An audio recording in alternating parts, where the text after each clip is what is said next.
students of class 10. Today I am going to teach you the reasons for downward sloping of demand curve. As we have already discussed that the individual demand curve and market demand curve, they both are downwards. They slope towards downside. Why? Because as the price of the commodity falls, the demand of that starts increasing. As the price is high, the demand is less. This is less when the price is high, and when the price is low, it is more.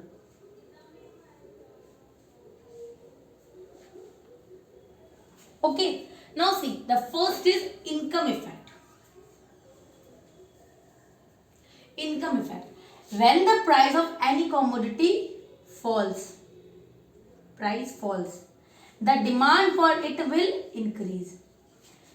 Even if the income of the consumer not increases, then also the demand for that particular commodity will increase. Why? You see, when the price of a commodity falls, the consumer will have the more purchasing power. For example, suppose a commodity is of rupees 10 per kg. The price of that commodity falls from rupees 10 to 6. See, when a consumer is paying 10 rupees for 1 kg, now he has to pay 10 rupees for 1 kg. Now he can purchase 2 kg of that particular commodity, even at the price of 6. Why? Because as the price of the commodity falls, the consumer's purchasing power increases. He can consume the same commodity in the double quantity. Like the quantity was rupees, when he was paying 10 rupees, he is able to purchase only 1 kg. Now the commodity price is 6 rupees per kg. 6 rupees per kg. But by paying 12 rupees, he can consume 2 kg. So even if the price of the commodity falls, the consumer's purchasing power increases. He can consume more of that same commodity as the given price. When the price of a commodity falls, the consumer will have greater purchasing power even if his income does not change. This usually induces him to increase his demand for the commodity. This effect of fall of price on the demand, this effect of fall in price is called income effect.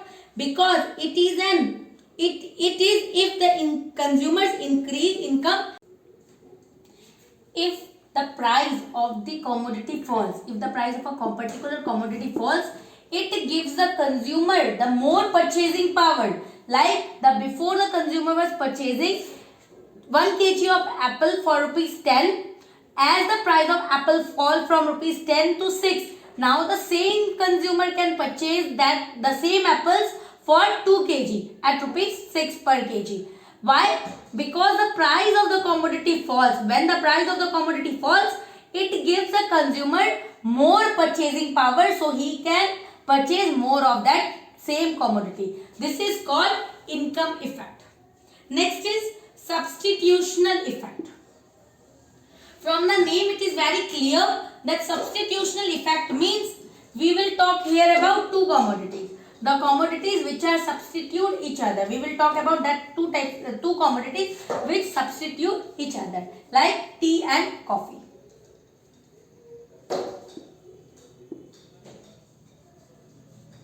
See, when the price of tea falls, the demand for coffee will also fall. Why? Because the price of whichever commodity falls, it becomes more attractive to the consumer. So the consumer shifts towards tea. The consumption of tea will be more. So the demand of tea will be more. When the price of one commodity falls, that particular commodity becomes more attractive to the consumer. So the consumer shifts towards that commodity. Now, for example, tea. The price of tea falls. It was rupees 50 per kg. Now the price of tea falls from 50 to 35 per kg. When the price falls, the demand for this will increase more than the demand of coffee. The coffee lovers will also shift towards tea. So these types of effects are known as substitutional effect. Means when the price of any commodity falls, it become more attractive to the consumer, so the consumer will shift towards that particular commodity rather than the other commodity. This type of effects are known as substitutional effects. Next, diminishing marginal utility. Now see, what is marginal utility? When we consume any additional commodity,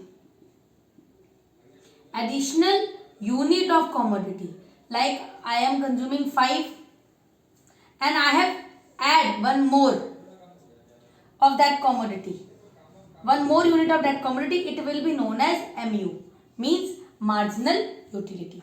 Now see, diminishing marginal utility, when we keep on consuming anything, the satisfaction level starts decreasing.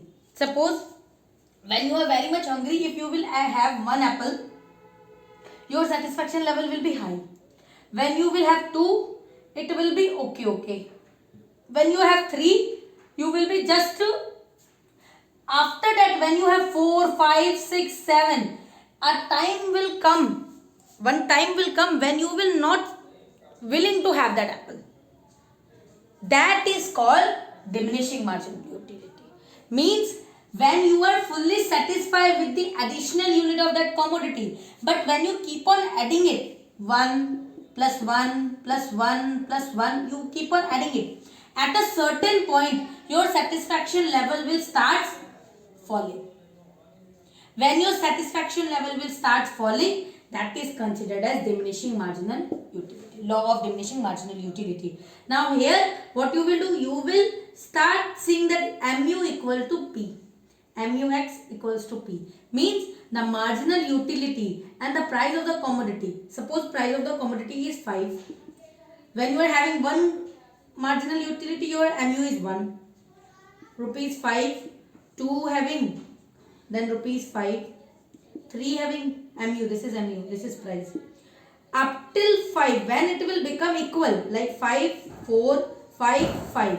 When it will become equal, 5, 5, you will stop consuming that commodity. After this, your consumption will start falling. Your consumption will start falling. This is called law of diminishing marginal utility. At a certain point, your satisfaction level will start fall. This is called diminishing marginal utility. Again, I am telling income effect. When the price of a commodity falls, it increases the income of the consumer. With the same income, consumer can purchase more. Substitutional, the price of one commodity will fall, it becomes more attractive than the other commodity. And the last is law of diminishing marginal utility.